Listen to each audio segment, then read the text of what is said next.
Doctor Mohan Yadav cabinet की बैठक में राज्य सरकार की तबादला नीति 2026 को मंजूरी मिल गई है। प्रदेश में राज्य और जिला स्तर पर कर्मचारियों और अधिकारियों के 1 जून से 15 जून तक तबादले किए जाएंगे। सामान्य प्रशासन विभाग ने ड्राफ्ट तैयार कर मुख्यमंत्री सचिवालय भेजा था। सीएम और मंत्रियों की सहमति के बाद नीति को अंतिम रूप दिया गया है। कैबिनेट ने तय किया है कि पति पत्नी की पदस्थापना एक स्थान पर रखने के मामलों में कार्रवाई की जाएगी। गंभीर बीमारी से ग्रस्त कर्मचारियों को भी स्थानांतरण में रियायत दी जाएगी। नोटशीट में A+ कैटेगरी वाले मामलों को प्राथमिकता दी जाएगी। मोहन कैबिनेट के फैसलों की जानकारी देते हुए MSME मंत्री चैतन्य कश्यप ने बताया कि सीएम की A+ नोटशीट वाले तबादले 31 मई तक करने हैं। लंबित आवेदन निपटाए जाएंगे। इसे तबादला नीति में शामिल नहीं किया गया है। मोदी के अध्यक्षता में मध्य प्रदेश सरकार की कैबिनेट बैठक संपन्न हुई और इसमें सर्वप्रथम माननीय मुख्यमंत्री जी द्वारा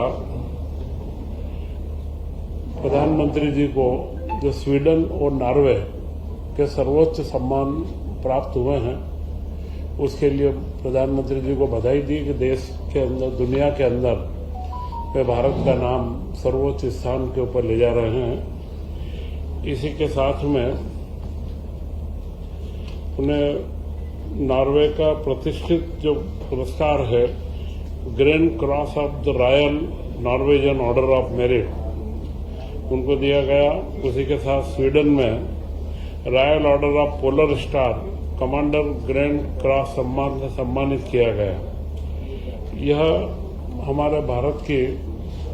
बढ़ती ताकत व उसके महत्व को रेखांकित करता है।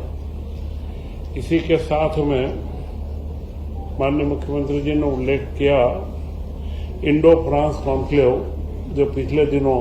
कुशाभाऊ ठाकरे सभागृह के अंदर संपन्न हुई थी, उसमें फ्रांस के राजदूत थियरी मथाऊ ने पूरी भागीदारी करी। दिन भर का जो क्रम चला और उसमें करीब 150 से ज्यादा प्रतिनिधि हमारे देश के जो फ्रांस के साथ में व्यापार करते हैं, जैसे उद्योगपति, व्यापारी, लॉजिस्टिक के, ग्रीन एनर्जी के विभिन्न क्षेत्रों के सारे प्रतिष्ठित लोग शामिल हुए और उसमें मध्य प्रदेश के लिए पोमा रोकवेस, AI वेनिसिटी and Medicaps university, Dassault system, सिएस्टा और एनजी जैसे प्रमुख संस्थानों ने मध्य प्रदेश में निवेश करने के बारे में रुचि बताई है। पिछले दिनों एक महत्वपूर्ण कार्य मध्य प्रदेश के अंदर किया गया, वह था निगम मंडलों के अंदर अध्यक्षों की व सदस्यों की नियुक्ति। यह लंबे समय से रुका हुआ काम था और काफी निगम मंडलों के अंदर नियुक्तियां हुई, परंतु मुख्यमंत्री जी ने इसमें एक बड़ा गंभीर चिंतन ये रखा कि जो निगम मंडल के हमारे नए पदाधिकारी आए हैं उन्हें तत्काल काम की गति कैसे मिले, इसके लिए प्रशिक्षण शिविर लगाया जाए। उन्होंने यह भी उल्लेख करा कि जब वो 2003 में पहली बार वे उज्जैन विकास प्राधिकरण में आए थे तब शुरू में क्या कार्य करना, तो प्रशिक्षण की आवश्यकता महसूस हुई। उसी अनुभव को ध्यान में रखते हुए निगम मंडल व प्राधिकरणों के अध्यक्षों का एक दिन भर का अटल बिहारी सुशासन संस्थान में प्रशिक्षण वर्ग रखा गया और उसमें प्रशासनिक पहलू भी, राजनीतिक पहलू भी, सबके बारे में अच्छी विस्तृत चर्चा की गई, जिससे हमारे निगम व मंडल अपनी नई गति के साथ में आगे बढ़ सके। सबसे महत्वपूर्ण विषय, मुख्यमंत्री जी पिछले 2 दिन जगदलपुर गए थे और जगदलपुर में हमारे गृह मंत्री, केंद्रीय गृह मंत्री अमित शाह जी ने जो बैठक रखी थी, वह बैठक बस्तर के अंदर उजर बस्तर कार्यक्रम में उन्होंने मध्य प्रदेश के पुलिस अधिकारी व कर्मचारियों को सम्मानित किया। डीजीपी सहित कई प्रमुख हमारे जो गृह विभाग के कर्मचारी थे, वो मुख्यतः यह प्रयोजन जो रखा गया था, यह नक्सल मुक्त भारत अभियान का जो गृह मंत्री जी का संकल्प था, उस संकल्प को मार्च 2026 तक पूर्ण करना था, परंतु मध्य प्रदेश ने इस संकल्प को दिसंबर 2026 में ही प्राप्त कर लिया और अभी वर्तमान में पूरे देश के अंदर यह संकल्प पूर्णता की ओर आ चुका और इसीलिए मुख्यमंत्री जी ने इसकी बैठक बस्तर क्षेत्र में ही रखी, क्योंकि बस्तर का क्षेत्र ही सबसे ज्यादा प्रभावित था और वहां पर जो मध्य क्षेत्रीय कमान है उसके सारे मुख्यमंत्री, उप मुख्यमंत्री व सारे अधिकारी एकत्र हुए। परंतु वहां पर अमित शाह जी ने एक बड़ा महत्वपूर्ण बिंदु जिसको रेखांकित करा है वह है कि नक्सल मुक्त तो हमने कर लिया, परंतु पिछले 30-35 सालों से इस नक्सलाइट भावना के कारण से उस क्षेत्र के हमारी जनता को जो नुकसान हुआ, एक पूरी पीढ़ी जो कई लाभों से वंचित रह गई है, उनको अब हम जल्द से जल्द कैसे लाभ दें, इसके लिए उन्होंने सारे मुख्यमंत्रियों को निर्देशित करा है। और हमारे मुख्यमंत्री डॉक्टर मोहन यादव जी ने भी मध्य प्रदेश के अंदर इसके लिए तत्काल योजना बना करके और उन प्रभावित क्षेत्रों के अंदर विकास की धारा हम जल्द से जल्द कैसे पहुंचाएं, इसके लिए एक योजना बनाने का निश्चित किया है। और हम लगता है कि उस क्षेत्रों के अंदर अपनी एक भूमिका, महत्वपूर्ण भूमिका मध्य प्रदेश में लेंगे। जैसा नक्सल मुक्त हमने करा है, ऐसा ही वह क्षेत्र विकास की मुख्य धारा के अंदर हम जल्द से जल्द हर व्यक्ति को, जिनको जो लाभ मिलना थे, जो वहाँ की खेती के अंदर विकास होना था, वहाँ की सिंचाई व्यवस्थाओं के अंदर काम रुके थे, सड़कों के काम रुके थे, उन सबको हम बहुत तेजी से गति देंगे। इसी के साथ में जो आप और हम सब जानते हैं, 3 रोज पहले हाईकोर्ट के माध्यम से धार का जो निर्णय हुआ, वाग्देवी मां सरस्वती का जो भोजशाला का मंदिर था, उस मंदिर को अधिकृत रूप से हाईकोर्ट ने वाग्देवी का मंदिर माना और उस मंदिर के अंदर 750 वर्ष पूर्व की बात, अयोध्या का मंदिर भी 500 साल पहले तोड़ा गया था, परंतु धार का जो भोजशाला मंदिर है, इसे 750 साल के बाद में आज उसका मुख्य स्वरूप या उसकी जो मुख्य धारणा है उसके अंदर उसको लाने के अंदर मध्य प्रदेश सफल हुआ।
और यह निश्चय बताता है कि हमारे जो प्राचीन, हमारी जो गौरवशाली कथाएं थी, गौरवशाली हमारा इतिहास रहा है, उस इतिहास को अब हम पूरे दुनिया के सामने वापस से पुनर्स्थापित करने में आगे बढ़ेंगे। इन सारे विषयों के बाद कुछ महत्वपूर्ण विषय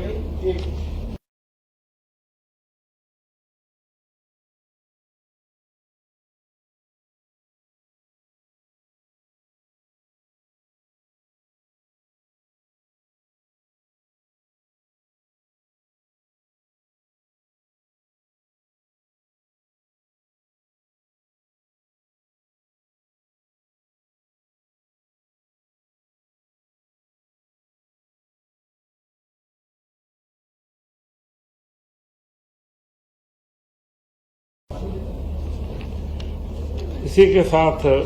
आज करीब 30,000 करोड़ के निरंतरता के कार्य, जिसमें प्रधानमंत्री फसल बीमा योजना और वृद्धजनों के कल्याणी, महिलाओं, दिव्यांगजनों की पेंशन योजना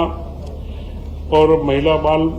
सुरक्षा की कई योजनाएं, लोक सेवा गारंटी अधिनियम, श्रमिक कल्याण अधिनियम, अटल बिहारी सुशासन नीति एवं विश्लेषण संस्थान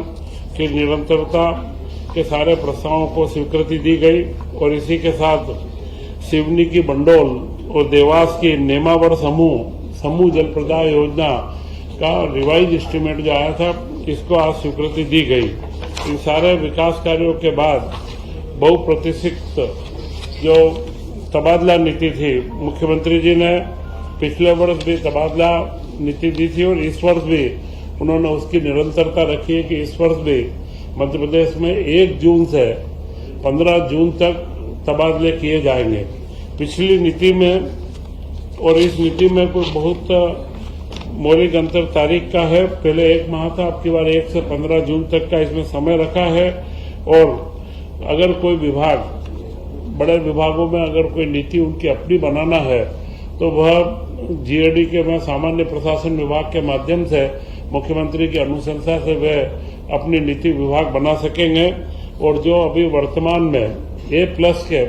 जितने भी मुख्यमंत्री जी के निर्देश हैं, उनको सारे विभागों को निर्देश दिया है कि 31 मई तक उनको पूर्ण कर ले, जिससे बाद में विभागीय ट्रांसफरों के अंदर कोई दिक्कत नहीं आए। पूर्व वाली नीति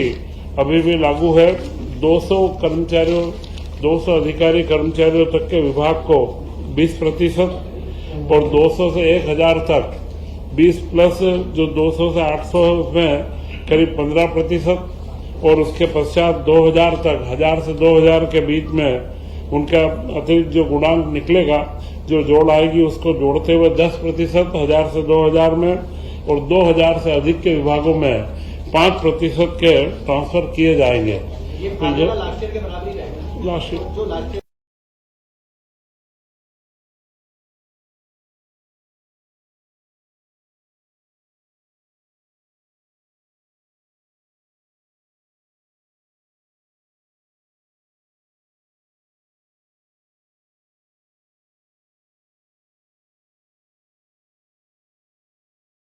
है कि इसके अंदर जो सामान्य रूप से अति गंभीर बीमारी के और जो कैंसर, किडनी या मेडिकल बोर्ड की अनुशंसा पर स्थानांतरित किए जाते हैं, उनका इसमें समावेश नहीं किया जाएगा। और पति पत्नी के स्थल से स्थानांतरण स्वयं की बीमारी, एक मुख्य ध्यान आप रखें कि इधर उधर रिश्तेदारों की या परिवारों की नहीं, स्वयं की बीमारी